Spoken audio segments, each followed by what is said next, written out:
What is up, guys? I'm Get Flanked, and on the screen right now is a graph that breaks down the amount of players per rank in Rainbow Six Siege.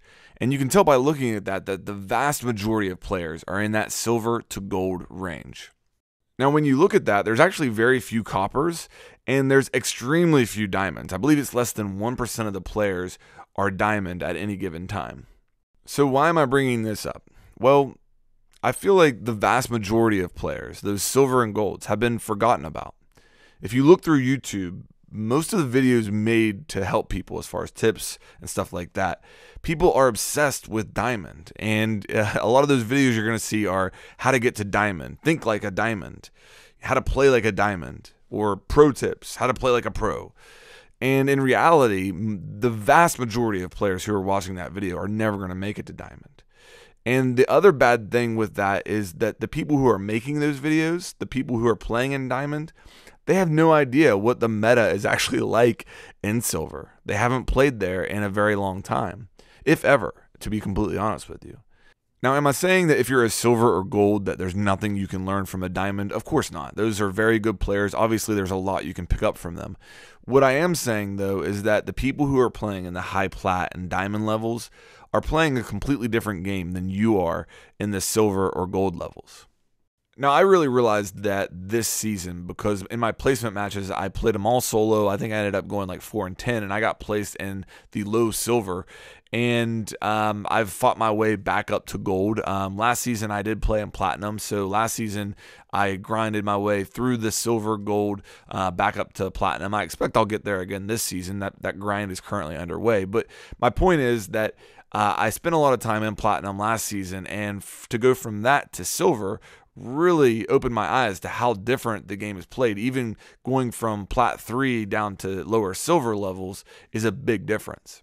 And I got to be honest with you guys, at first I was embarrassed. Here I am, I'm a YouTuber. I spent, a lot of time last season in the platinum levels playing that, and now I'm in silver. I was kind of embarrassed in all honesty, but I'm going to make the best of it because first of all, I had a lot of fun playing in silver and streaming it because I was frankly better than most of the players I was going up against. And secondly, because it allowed me to see where you guys are and to relate with the struggles that you guys are going through and to see the meta that the majority of you guys are playing in.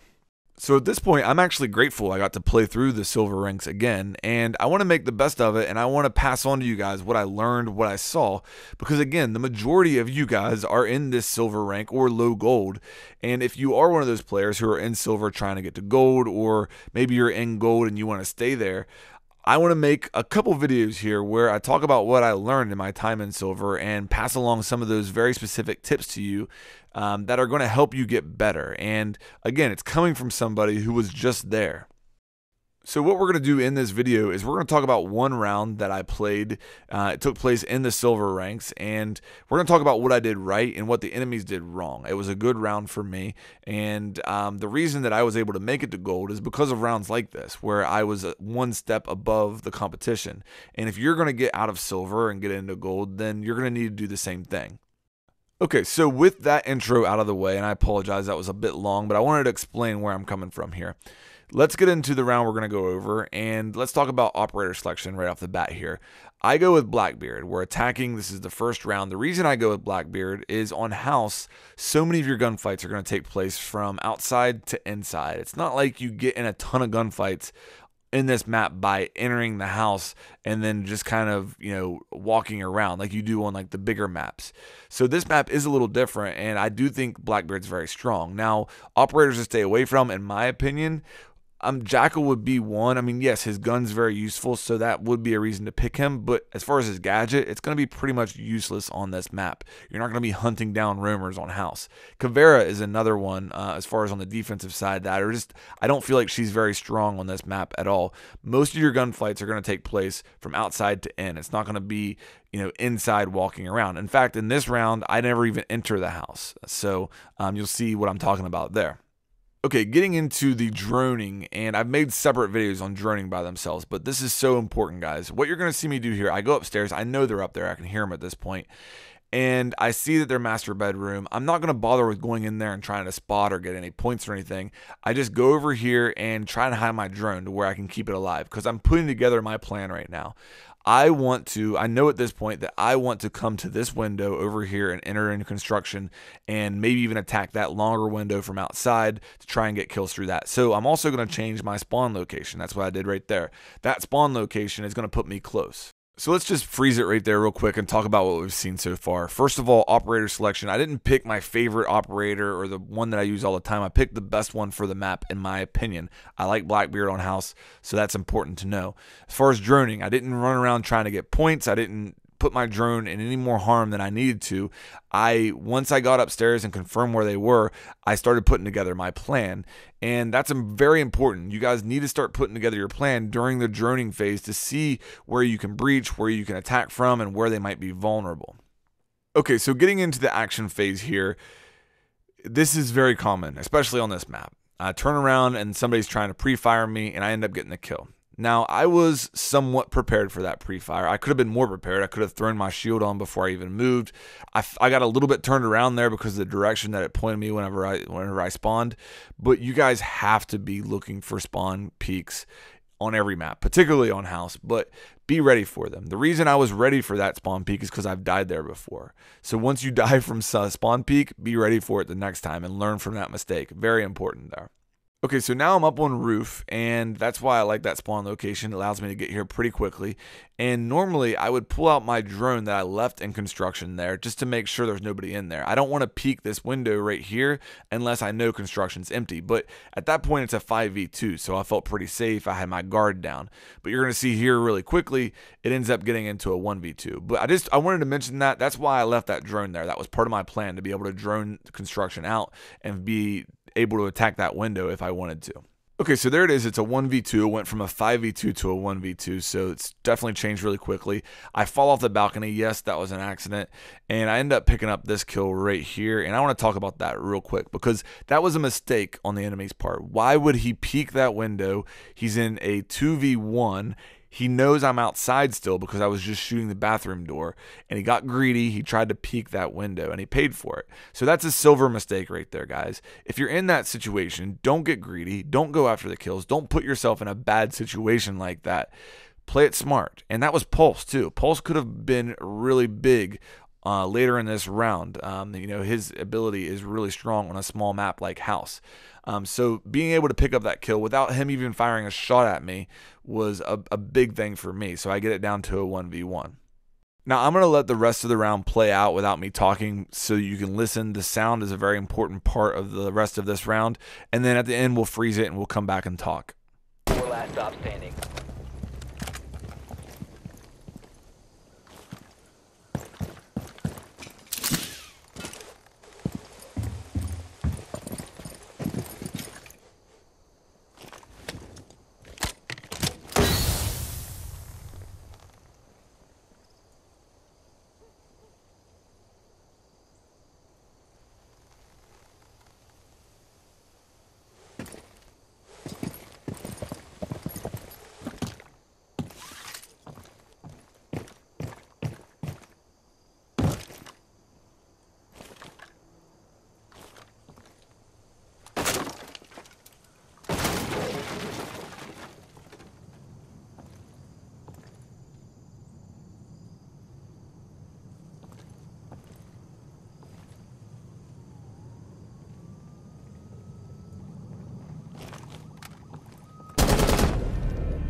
Op 4 eliminated.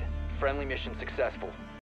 Okay, so there it was. I ended up winning the round, and he made it extremely easy on me, guys. That was a silver mistake for sure. That might have been a copper mistake.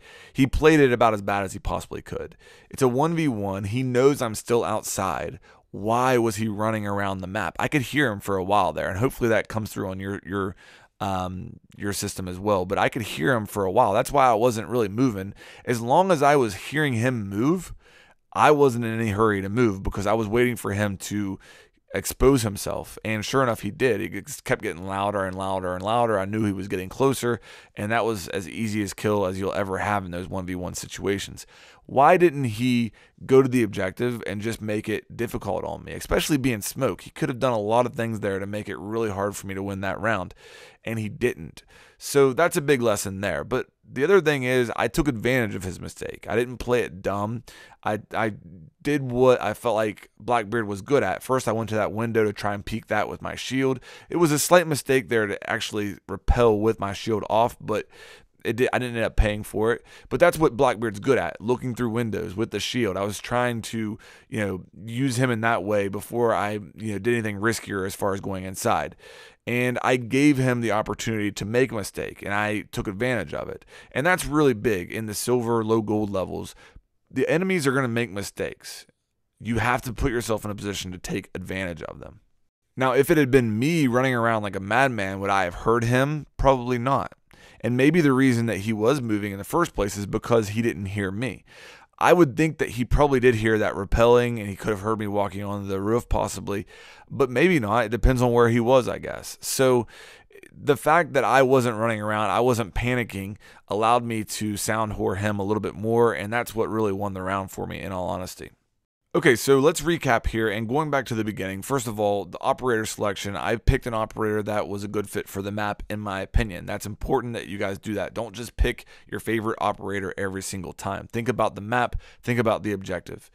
Second, the drone. It didn't actually come into play, but I didn't expose my drone to any unnecessary risk, and I put it in a spot that fit my plan and how I was going to attack. And that's something that a lot of silver and lower gold players aren't doing. They just run their drone in spot and then, waste it basically. Use your drone to help you later in the round. Next thing, be prepared for spawn peaks. That was a big part of that round and could have actually won us that round, the fact that I got that kill versus dying. The next thing is, don't panic when you get into a 1v2. It went from a 5v2 to a 1v2 really quick. I didn't panic. The enemy player made a bad play by looking out that window, and I took advantage of it. I got that kill. And then I let the enemy make a mistake by moving around. I sound horde the enemy to win that 1v1. So many of those 1v1s are going to come down to who can sound horde better, guys. So make sure you're putting yourself in a position to take advantage of enemy mistakes. In these silver and low gold levels, bronze, copper, your enemies are going to make mistakes, guys. Just make sure that you're one step ahead of them, so that way you can take advantage of it, and the next thing you know, you're going to be in gold. Okay, guys, there it is. Hopefully you enjoyed this. Please give me some feedback on this. I have a couple more episodes I'd like to do. There's actually another round from this game that I'd like to show you guys, but I need some feedback from you guys. Was this useful? Did you enjoy this type of video? If you did, please make sure you like and subscribe, and I'll have more coming your way here soon.